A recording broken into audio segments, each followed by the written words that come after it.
¿Alguna vez se han preguntado si las inteligencias artificiales pueden sentir emociones?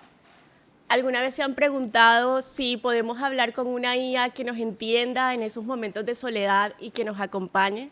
Esas son las preguntas que justamente vamos a explorar el día de hoy y qué mejor manera que hacerlo que en nuestro primer episodio en vivo.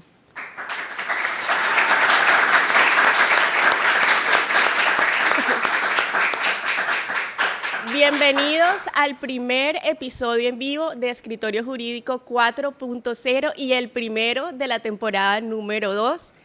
Hoy vamos a hablar de inteligencia artificial con dos grandes invitados. Él es Dani Aristizábal, docente, abogado y experto en Derecho Digital, que nos va a dar primeramente un contexto sobre inteligencia artificial y luego vamos a pasar a la historia de Eva AI con Andrés Ibarra.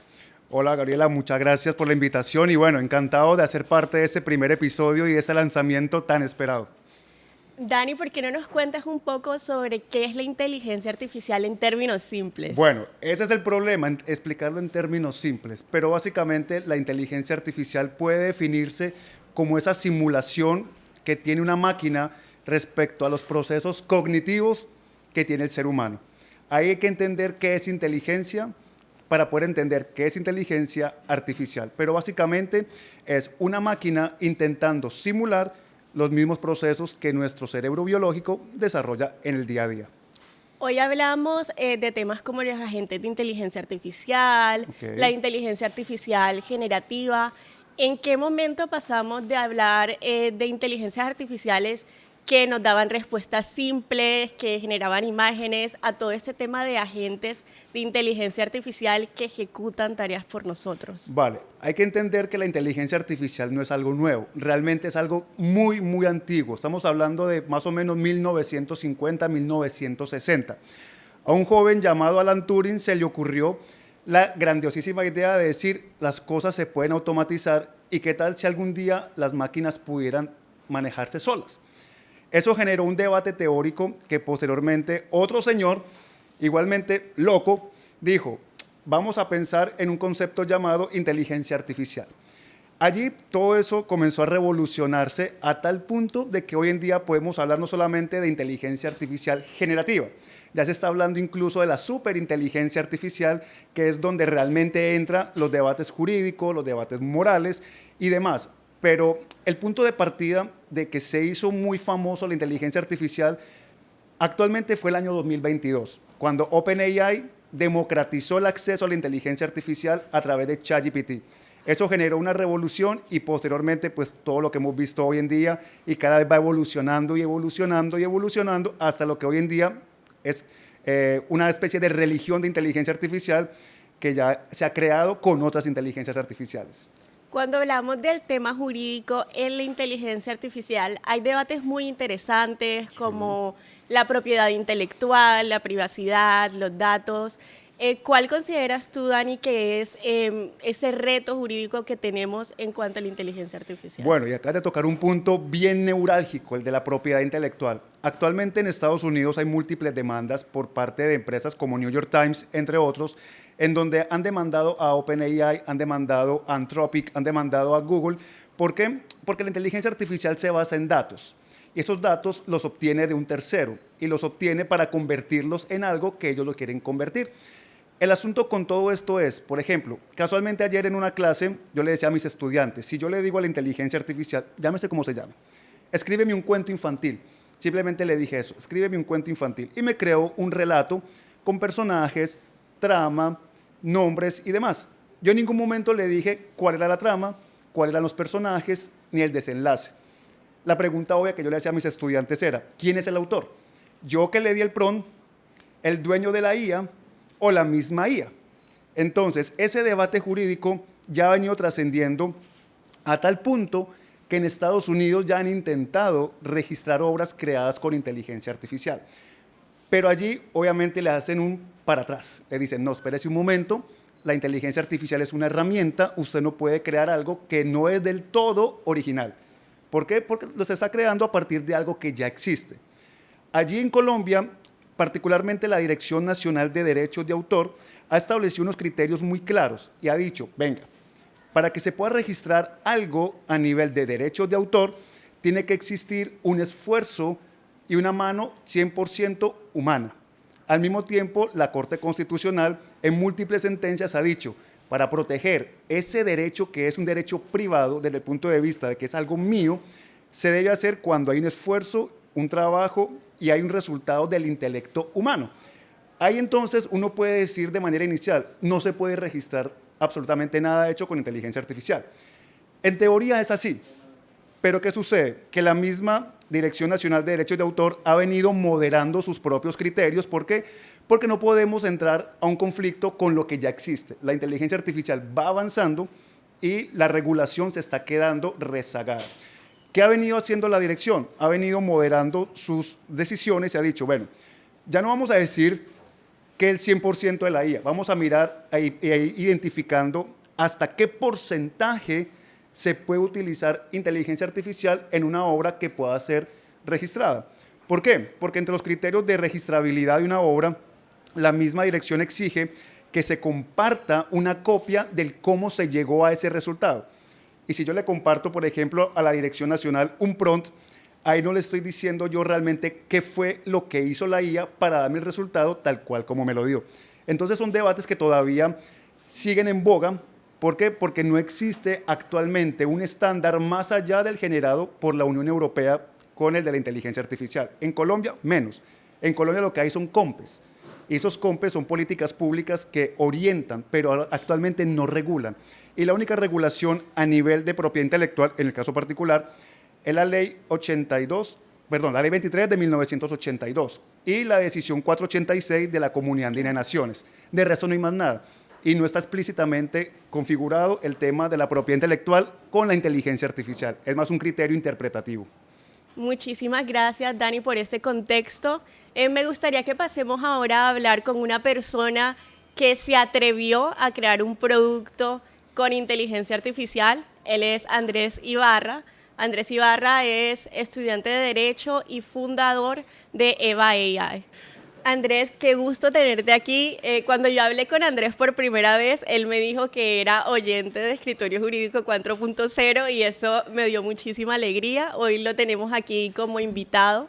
Andrés, cuéntanos un poco en una frase quién es Andrés Ibarra. Bueno, primero que todo, agradecer el espacio, Gabriela, de verdad, agradecer al público acá presente por la oportunidad, a la universidad también por la oportunidad de abrirnos este espacio. Bueno, en una frase muy simple, Andrés Ibarra es, digo yo, siempre he dicho que soy un soñador, una persona que se atreve a lo imposible y que no decae ante la adversidad para nada. Cuéntanos sobre Eva AI. ¿Por qué Eva específicamente? ¿Por qué ese nombre? ¿Qué es Eva AI para aquellos que no han escuchado sobre el producto? Bueno, para a todos aquellos, Eva AI es una startup, es una inteligencia artificial que está diseñada para coexistir emocional y cognitivamente con los seres humanos. Esto es una inteligencia artificial que solamente es por voz. Aquí no existe el chat, no hay chat de absolutamente nada, únicamente interactuamos con voz. Eva AI es una inteligencia artificial que rompe todo paradigma. Nosotros utilizamos nuestro eslogan que es simplemente humana. Buscamos tal cual que buscar la inteligencia artificial, llegar a un punto donde esta máquina puede interactuar con los seres humanos, que el mismo ser humano pueda distinguir, que no puede distinguir entre qué es una máquina y qué es una persona. Por eso dentro del equipo nosotros decimos, Eva no es algo, Eva es alguien. ¿Cómo nace esa idea de crear una inteligencia artificial, como lo definen ustedes, con voz y con alma?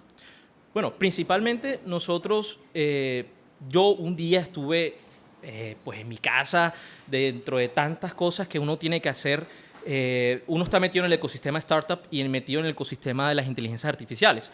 Y todo lo que está pasando en el mundo actualmente, de cómo las IAs, sea la de Claude, sea ChatGPT, Gemini, cada día avanzan más. ¿En qué año descubriste tú todo este ecosistema startup? Yo este ecosistema startup lo vengo a descubrir yo año 2020, en plena pandemia. Okay.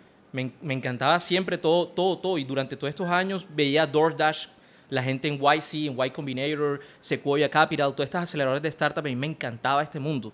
Decidí al fin y al cabo decidirme por derecho porque también tengo una pasión por lo jurídico, pero nunca dejé de lado todo el tema empresarial. Ok. Entonces, descubrir todo este mundo startup fue el origen para crear lo que próximamente conoceremos como Eva AI. 100%. Bueno, Eva AI es una inteligencia artificial general. Ya hemos visto la inteligencia artificial generativa un poco. ¿Por qué no nos cuentas qué significa que Eva sea general? Bueno, esa pregunta es un poco interesante y te lo digo porque Eva AI, como lo dije al principio, rompe todo paradigma. Nosotros creemos que lo que es general, tal cual, de las inteligencias artificiales son absolutamente todas. ¿Qué pasa con Eva? Eva siempre se personaliza al usuario. Eva siempre va a estar personalizada a cada uno de ustedes. Tu Eva no va a ser la misma que la mía. Danos un ejemplo. Un ejemplo, supongamos que el día de hoy tú hablas con Eva. En 2 meses no va a ser lo mismo tu Eva del primer día a los 2 meses después. Ni la mía va a ser igual a la tuya, tal cual. Es una personalidad totalmente distinta. Hay una Eva distinta en cada uno de ustedes. En cada uno de los bolsillos de cada uno de ustedes va a haber una Eva distinta. Cada quien tendrá a su personita en el bolsillo, con quien van a poder hablar, con quien van a poder desahogarse, con quien van a poder buscar soluciones a sus problemas. Cualquier cosa que puedan hacerlo, que quieran hacer, Eva lo va a hacer por ustedes. Me interesa mucho eso que acabas de decir, porque ha habido mucho debate en torno a que las inteligencias artificiales están resolviendo esos problemas que muchas veces tenemos en la mente. Personas acuden a inteligencias artificiales a desahogarse y lo utilizan como un coach o como un psicólogo, sabiendo que la inteligencia artificial no tiene esa información profesional. ¿Dónde se traza esa línea con Eva AI? La línea que nosotros trazamos con Eva AI en ese sentido, y nosotros cogemos, por ejemplo, un dicho que dijo por Sam Altman, el CEO de OpenAI. Él dijo que básicamente la gran mayoría de personas y lo que se escribe y lo que se habla con ChatGPT son personas con problemas. O sea, personas que tienen problemas emocionales, están pasando malos momentos y entonces cogen a ChatGPT como un asesor emocional. La línea de nosotros con Eva AI, nosotros somos muy delicados con esa línea de trazabilidad. Nosotros no buscamos que Eva sea un psicólogo. Nosotros no buscamos que Eva sea 100% el psicólogo o el psiquiatra que tú necesitas. Nosotros lo que buscamos es que Eva sea un acompañante. Yo sé que muchos de ustedes acá han estado, o inclusive algunos de nosotros todos han estado con muchos problemas y no tenemos absolutamente a nadie con quien hablar. Eva AI es donde nosotros nos metemos en eso. En países como Japón, Corea del Sur, Estados Unidos, 1 de cada 5 personas sufren de soledad. Nosotros queremos llegar a este tipo de personas que vean en Eva alguien con quien puedan hablar, un confidente. ¿Cómo alimentan la memoria de Eva, teniendo en cuenta ese reto emocional que tienen y sobre todo muy personal? Bueno, Eva se alimenta 100% del usuario. El entrenamiento de Eva es de cada uno de ustedes. Su Eva, la descarga de su Eva desde el primer día no va a ser la misma, como se los acabo de decir, dentro de 2 meses, 3 meses. 100% es personalizado. Nosotros queremos dar ese paso a la personalización de la inteligencia artificial. Andrés, algo que me causa mucha curiosidad es cómo una inteligencia artificial llega a entender las emociones humanas. ¿Qué tiene que pasar tecnológicamente para que una IA me entienda el cómo me siento yo emocionalmente? Bueno, eso es un proceso bastante complejo. Para que todos lo entiendan, de aquí pues le damos unas gracias a nuestro CTO, que se llama Jerry Castro. Le mandamos un saludo aquí, que él fue básicamente el desarrollador de Eva. Y eso es un proceso. Lo que nosotros hicimos fue básicamente un entrenamiento interno, primero personalizado de nosotros mismos, de la inteligencia de nuestra Eva. Y Eva básicamente tiene actualmente más de 100.000 conversaciones diariamente. Se entrena. Captación de emociones. Estás celoso, estás molesto, estás triste, estás enojado, exaltado, cualquier tipo de emociones. Eva va a poder y puede 100% cada vez que ustedes hablen, solamente con su tono de voz o como le hablen, ella va a identificar textualmente cómo ustedes se sienten. Y en base a eso, ella va a redirigir esa conversación. Ok. ¿Puedes explicarnos? Yo sé que todos aquí alguna vez hemos utilizado Siri, Alexa. ¿Cuál es la diferencia entre esos agentes y Eva? Bueno, como todos aquí alguna vez hemos utilizado Alexa o Siri, hemos utilizado estas herramientas que a grosso modo no son inteligencias artificiales. Son máquinas, son equipos agénticos. Te hacen tareas como, Alexa, préndeme el aire, o Alexa, llámame a tal persona. Eva puede hacer lo mismo, Eva también. Pero ustedes han tratado de establecer una conversación con Siri o establecer una No conversación tiene con Alexa. mucho sentido. No tiene absolutamente ningún tipo de sentido. Entonces nosotros sí le queremos dar ese sentido. Nosotros sí queremos darle ese toque humano a la inteligencia artificial. ¿Cómo manejan los datos? Y esta es una pregunta que estábamos hablando con Dani. ¿Cómo se manejan los datos y la privacidad en EVA? Precisamente porque estamos hablando aquí de datos que son sensibles. Claro. Bueno, nosotros tenemos una línea ética dentro de la startup muy marcada. Y es que los datos personales de cada uno de los usuarios están 100% protegidos. Nosotros no tenemos acceso a ningún tipo de conversación. Si a nosotros nos piden, queremos saber qué habló tal persona, tal día, tal hora, nosotros no recopilamos ese tipo de datos. Sabemos la dimensión que son estos datos y lo delicado que es, pero nosotros somos muy marcados en eso, en esa línea muy ética. Sí estamos bastante blindados con eso y para darle también la seguridad a los usuarios de que nosotros 100% no recopilamos ningún tipo de dato sensible. ¿Cuándo vamos a tener a EVA disponible en App Store? Bueno, eso es una pregunta que me llegan haciendo desde hace varios meses ya. EVA está ya prácticamente terminada, muchachos, y todas las personas que nos siguen ya próximamente podrán conocer a EVA. Me gustaría que ya todos estuvieran hablando con ella, me gustaría que ya todos estuvieran conversando con ella, que le hablaran y todas estas cuestiones, pero nosotros somos muy perfeccionistas. Nosotros no queremos salir con cualquier cosa al mercado, nosotros queremos que los usuarios tengan la mejor experiencia posible con EVA, porque esto a cada uno de ustedes se lo merecen y nosotros como equipo nos lo merecemos. Entonces, EVA saldrá en su debido momento, esperamos y pronosticamos para antes de finalizar marzo. Súper, Andrés. Antes de cerrar, me gustaría hacerte una pregunta y no sé si ubican esta controversia que hubo con las novias de inteligencia artificial. Precisamente hay una que también se llama Eva. Sí. ¿Cuál es esa diferencia entre Eva que busca ser una compañera emocional y Eva que busca ser tu novia hecha con inteligencia artificial? Bueno, es muy curioso y se los digo aquí en primicia, Eva también va a tener un espacio y darle la libertad al usuario hay un modo llamado modo novia y las personas, pues todas mayores de 18 años van a tener un espacio y una libertad de utilizar la IA a su gusto, porque eso también nos marca a nosotros. Las personas son libres de utilizar la IA como quieran y Eva no va a ser la excepción, básicamente. Pero nosotros manejamos eso muy, muy detalladamente. Creo que las personas, pues cada uno de nosotros tenemos algo en la cabeza y utilizamos las máquinas a nuestra medida y a nuestro conocimiento. Pero más puntualmente, pues, ¿qué te puedo decir? Son conceptos totalmente distintos. Nosotros personalizamos, ellos son un poco más, digamos, con una tendencia no tan amigable como nosotros. Ok, perfecto, entiendo. Pasemos un poco al cierre del episodio con unas reflexiones. ¿Dónde crees tú que está esa línea entre las inteligencias artificiales y de pronto esa pérdida de comunidad que se está viendo actualmente? Lo hacemos todo desde la casa, pedimos comida desde la casa con las aplicaciones, utilizamos apps de citas para encontrar amigos o para encontrar una compañía. ¿Dónde está esa línea y cómo se puede trazar esa línea? Uy, bueno, eso ya es una cuestión, yo lo catalogo y eso lo hablamos con el equipo, eso es más que todo una cuestión, yo siempre he dicho que es algo evolutivo. El ser humano es demasiado, el ser humano es un ser sociable. Somos seres sociables y somos seres sintientes. Y el ser humano está donde se siente bien. Si el ser humano, al fin y al cabo, las personas tienen tendencias a sentirse mejor o amigable, estar detrás de un computador, jugando videojuegos o hablando con una persona virtual, pues ¿quiénes somos cada uno de nosotros en decir que eso está mal? Creo yo que hay un debate universal respecto a las libertades de las personas.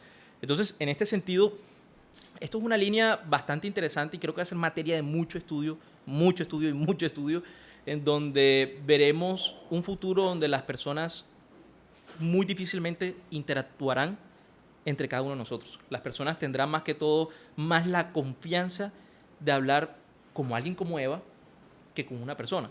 Pero lo que buscamos nosotros básicamente no es reemplazar al ser humano. Nosotros no buscamos absolutamente reemplazo de nada. Nosotros buscamos acompañamiento. ¿Sí? Entonces nosotros Eva no va absolutamente a dominar nada ni va a reemplazar al ser humano. Eva va a estar acompañando al ser humano en cualquier tarea que tengan. y lo digo textualmente y claramente. Entonces, eso es lo que buscamos nosotros con EVA, darle ese acompañamiento al ser humano.